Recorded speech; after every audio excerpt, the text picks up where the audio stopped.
3 মাসের সরকার আসার পর এবিভিপি হঠাৎ করে সক্রিয় হয়ে গেছে। বহিরাগত গুন্ডা তারা ক্যাম্পাসের ভেতরে এসে ভাঙচুর করছে। কেন জিবি মিটিং করবে? ছাত্র সংসদ নির্বাচন করুন। কেন বারবার যাদবপুরি বিতর্কে উঠে আসে? ডাক দেওয়া হয়েছে যাদবপুর অভিযান, এটা তো একটা অভিযান করার জায়গা নয়। ছাত্রদের কাছ থেকে তাদের কি চাওয়ার আছে? নকশাল আসলে কি যারা প্রশ্ন করে তারা? আগে একাধিক শাসক এই ধরনের বিভিন্ন টার্ম ইউজ করেছে, বামপন্থাকে ভয় পায়।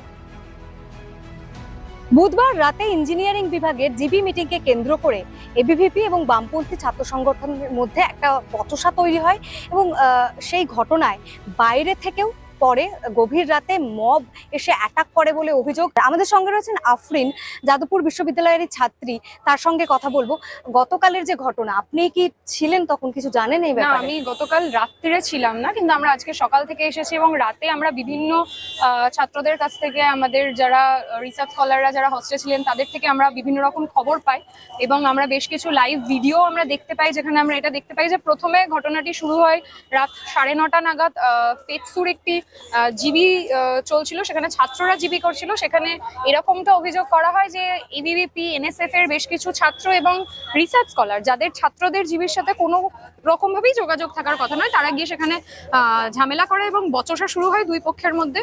এবং তারপর সেখান থেকে ঘটনার সূত্রপাত। সেইটার পরেই হচ্ছে যে যেটা ঘটে, যে বেশ কিছু ছাত্রদের সাথে হাতাহাতি হয় এবং বেশ কিছু একজন ছাত্র সে ক্যাম্পাসের বাইরে গিয়েছিল বলে তাকে হচ্ছে যে এবিভিপির গুন্ডারা, বাইরের গুন্ডারা তাকে মারধর করে এবং তাকে 2 ঘন্টা পর বাঘাযতীন থেকে উদ্ধার করা হয়।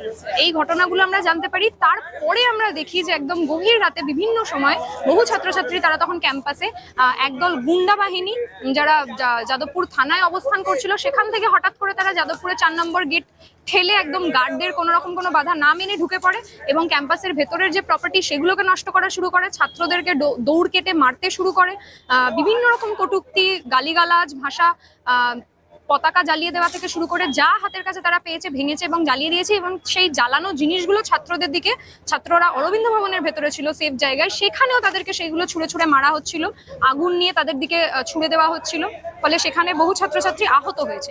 আমরা বলতে চাইছি যে এবিভিপি একটা কর্মচারী সংসদকে, আমরা বিজেপির একটা কর্মচারী অংশকে আমরা দেখেছি কিছুদিন আগে হোমযজ্ঞ করতে যাদবপুরের নাকি পঠন পাঠনের অরবিন্দ ভবনের সামনে।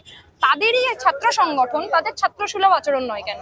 তারা কেন হচ্ছে যে ছাত্রদেরকে হচ্ছে যে দেখে মারধর করতে আসছেন এবং বহিরাগত গুন্ডা তারা ক্যাম্পাসের ভেতরে এসে ভাঙচুর করছে? তাহলে তারা পরিবেশও নষ্ট করছে, তারা ক্যাম্পাসের সম্পত্তিও নষ্ট করছে। ফলে আমরা চাইছি তাদের এগেনস্টে যাতে অ্যাকশন নেওয়া হোক, তাদেরকে চিহ্নিত করা হোক এবং অ্যাকশন নেওয়া হোক। এই যে বারবার প্রশ্ন উঠেছে, কেন বারবার যাদবপুরি বিতর্কে উঠে আসে এবং এই নিরাপত্তা নিয়ে এই প্রশ্ন, এই গন্ডগোল, ছাত্ররা এখানে পড়াশুনো করে না, তারা এই সকল উচ্ছৃঙ্খল কাজকর্ম করে, একটা অভিযোগ ওঠেছে এখানে নেশার কাজকর্ম হয়।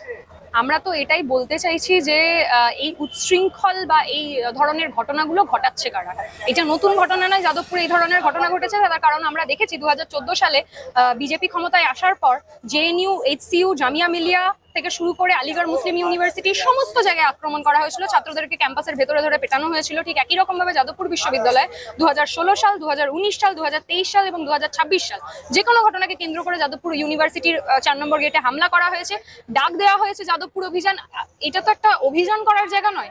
ছাত্রদের কাছ থেকে তাদের কি চাওয়ার আছে? একটা রাজনৈতিক সংগঠন, তারা সেইটা নিয়ে রাজনীতি করতেই পারে, কিন্তু তারা ছাত্রদেরকে মেরে কোন রাজনীতিটা করতে চাইছে?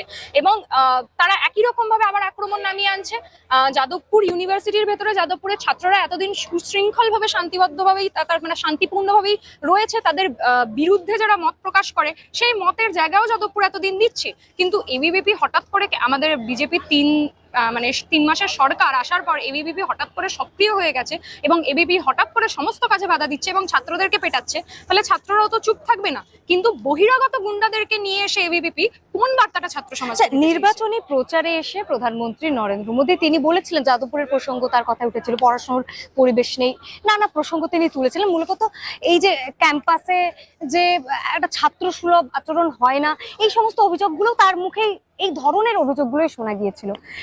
সম্প্রতি এই যে স্বাধীনতা দিবস উদযাপনের মঞ্চ থেকেও তিনি দিমাগি নকশাল শব্দকোটটি ব্যবহার করলেন। কি মনে হয় তারপর থেকেই কি বামপন্থীদের প্রতি একটা এই ধরনের মানসিকতা শুরু হয়েছে, তাদের মানে তাদের বিরুদ্ধে একটা রোষ তৈরি, ক্ষোভ তৈরি হচ্ছে? দেখুন, ওনারা বামপন্থাকে ভয় পায়, কারণ বামপন্থী ছাত্র সংগঠন বলুন, বামপন্থীরা সরকারের নীতিকে প্রশ্ন করে, এবং ওনার কোনো নীতি হচ্ছে যে প্রশ্নের ঊর্ধ্বে চলে যেতে পারে না। উনি নিজে দিমাগি নকশাল আসলে কি, যারা প্রশ্ন করে তারা? দেখুন, ওনাদের কাছে যে কোনো একটা বামপন্থী মতাদর্শকে যদি হচ্ছে যে তারা এই মুহূর্তে বামপন্থী মতাদর্শটাকেই দিমাগি নকশাল হিসেবে ট্রিট করার চেষ্টা করছে। কোনো মতাদর্শ যারা প্রশ্ন করতে পারে, যারা সরকারকে বা যারা শাসক রয়েছে তাদেরকে প্রশ্ন করছে, এবং তাদের মতের সাথে এদের মত যেহেতু মিলছে না, তাই তারা তাদেরকে দিমাগি নকশাল বলে দাগিয়ে দিচ্ছে। এটা হিস্ট্রিতে যদি আমরা দেখি, এর আগে একাধিক শাসক এই ধরনের বিভিন্ন টার্ম ইউজ করেছে, এবং শুধুমাত্র এই দিমাগি নকশালটা কোনো আইনি ব্যবস্থার মাধ্যমে তার এগেনস্ট অ্যাকশন নেওয়া যাবে না। দিমাগি নকশালটা হচ্ছে যে সরকার রয়েছে বা যে শাসক রয়েছে, তারাই নিজেদের ইচ্ছা অনুযায়ী কে কোন ভাবনার, কে কোন মতাদর্শকে সাপোর্ট করে, সেই অনুযায়ী তাদেরকে দিমাগি নকশাল চিহ্নিত করবে। ফলে শাসক তারা স্বাভাবিকভাবে যারা বামপন্থী, যারা তাদের এই ধরনের নীতির বিরোধিতা করে, তাদেরকে দিমাগি নকশাল বলে এই ধরনের কথা ছাড়াচ্ছে। এবং আমরা দেখেছি যে কালকেও একাধিক জায়গায় বিভিন্ন জায়গায় এই দিমাগি নকশাল কথাটা ব্যবহার করা হয়েছে। ব্রেন থাকলেই কি তাহলে, প্রশ্ন করলেই কি তাহলে যদি দিমাগি নকশাল হতে হয়, তাহলে সেটা হবে। এবং সরকারও প্রশ্নের ঊর্ধ্বে নয়, কোনো বিধায়কও প্রশ্নের ঊর্ধ্বে নয়। কালকে যাদবপুরের বিধায়িকা, তিনি হঠাৎ করে এসেছেন গুন্ডার মতো, তিনি হচ্ছে যে ক্যাম্পাসের গেটের বাইরে এক প্রকার গুন্ডার মতো গলা জড়ি করে তিনি বলছেন সারা রাত যাদবপুরে তাণ্ডব চলবেন। বিধায়কের কাজ তো এটা হতে পারে না, একটা ছাত্র বিশ্ববিদ্যালয়ের ভেতরে ছাত্রদেরকে এই ধরনের থ্রেট দেওয়া। ওনার কাজ তো সবাইকে প্রোটেক্ট করা বা শান্তি শৃঙ্খলা বজায় রাখা। কি করে এটা হতে পারে যে হচ্ছে যে এইটুকু পরিবেশের মধ্যে, যে ঢিলছড়া দূরত্বে থানা, সেখান থেকে একদল গুন্ডা ভেতরে ক্যাম্পাসের ভেতরে চলে আসছে, এবং ক্যাম্পাস সিকিউরিটির প্রশ্নেও যথেষ্ট গাফিলতি রয়েছে। এর আগের সরকার তারাও হচ্ছে যে ক্যাম্পাস সিকিউরিটির প্রশ্নে যে সরকারি পদগুলো যে শূন্য পদ রয়েছে, সেগুলোতে নিয়োগ যেমন হয়নি, একটা বেসরকারি সংস্থাকে দিয়ে সিকিউরিটির যে দায়িত্ব চালায়, সেখানে বহু ক্ষেত্রে এইরকম ঘটনাও ঘটে উঠেছে। ছাত্ররা অভিযোগ করছে যে যেই সময় এবিভিপির গুন্ডারা হামলা করছে, সেই টাইমে সেই জায়গায় গার্ডরা ছিলেন না। তো এই প্রশ্নগুলো তো অবশ্যই খতিয়ে দেখতে হবে। কেন আমাদের ইউনিভার্সিটির আজকে ফান্ডিং এর অভাবে গার্ডের অভাব ঘটছে, সেই জিনিসগুলোও দেখতে হবে। সেইগুলো তো সরকারের দায়িত্ব। আর তারা যে বলছে যে কেন জিবি মিটিং করবে, ছাত্র সংসদ নির্বাচন করুন। যদি আপনাদেরকে এতটাই ভালোবাসে ছাত্ররা, তাহলে আপনাদের এই গণতান্ত্রিক উপায়ে তারা বেছে নেবেন, আর না হলে বাঁচবেন না। তাহলে ওনাদের এখন সরকার চলছে, ওনারা সেটা না করে ওনারা কেন ক্যাম্পাসে এরকম উস্কানিমূলক মন্তব্য করছেন? প্রধানমন্ত্রী থেকে শুরু করে আমাদের মুখ্যমন্ত্রী পর্যন্ত একটা ক্যাম্পাসকে দেখে দিচ্ছেন। এই ধরনের ঘটনাগুলো ঘটতে বাধ্য। ফলে ওনারাই উস্কাচ্ছেন এবিভিপির এবং এনএসএফ এর ছেলে মেয়ে যারা রয়েছেন তাদেরকে, এবং বহিরাগতদেরকে ক্যাম্পাসে। এই যাদবপুর বিশ্ববিদ্যালয়ের মধ্যে ছাত্ররা দেশদ্রোহী মন্তব্য করে, স্লোগান দেয়, টুকরে টুকরে গ্যাংও গতকাল বলেছেন। কালকে উনি এরকম কথা বলছিলেন। আমি জাস্ট এটাই বলতে পারি, প্রমাণ কোথায়?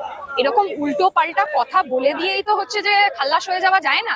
এই যে টুকরে টুকরে গ্যাং, দেশ বিরোধী স্লোগান উঠেছে, এই যে বাজে কথাগুলো উনি বলে দিচ্ছেন। আমাদের যাদবপুর বিশ্ববিদ্যালয়ে স্বাধীনতার প্রেক্ষাপটে গড়ে ওঠা একটা এরকম বিশ্ববিদ্যালয় এত গুরুত্বপূর্ণ ভূমিকা রাখে স্বাধীনতা আন্দোলনে। সেখান থেকে দাঁড়িয়ে সেখানের বিশ্ববিদ্যালয়ের ছাত্ররা প্রতিনিয়ত, প্রতি মুহূর্তে এই দেশের জন্য বিভিন্ন জায়গায় যেমন মানে দেশের নাম উজ্জ্বল করছে, একই সাথে যাদবপুর বিশ্ববিদ্যালয় বিভিন্ন র্যাঙ্কিং এ সবসময় প্রথম সারিতে রয়েছে। এত ইনফ্রাস্ট্রাকচারের এত দুর্বলতা থাকা সত্ত্বেও মাস্টার মশাইরা, আধিকারিকরা, ছাত্ররা, গবেষকরা আপ্রাণ চেষ্টা করে যাচ্ছে, এবং সেটা করা হচ্ছে। ফলে সেইগুলো থেকেই বোঝা যায় যে পঠন পাঠন এবং রিসার্চের কাজ সমস্ত কিছু এখানে ঠিকভাবে হয়। কিন্তু যারা হচ্ছে যে এগুলোকে উৎসাহ দেবে না, তারা স্বাভাবিকভাবে এই ধরনের উল্টোপাল্টা কথা বলবে। ওনারা একটা প্রমাণ দিতে পারবেন না যে এই ধরনের কোনো ঘটনা ঘটেছে, বা এই ধরনের কোনো স্লোগান উঠেছে, বা এই ধরনের কোনো কথা কেউ বলেছে। ওনারা শুধুমাত্র বাজে মিথ্যা প্রচার করার জন্য ওনাদের এগেইনস্টে আমি মনে করি অ্যাকশন নেওয়া উচিত।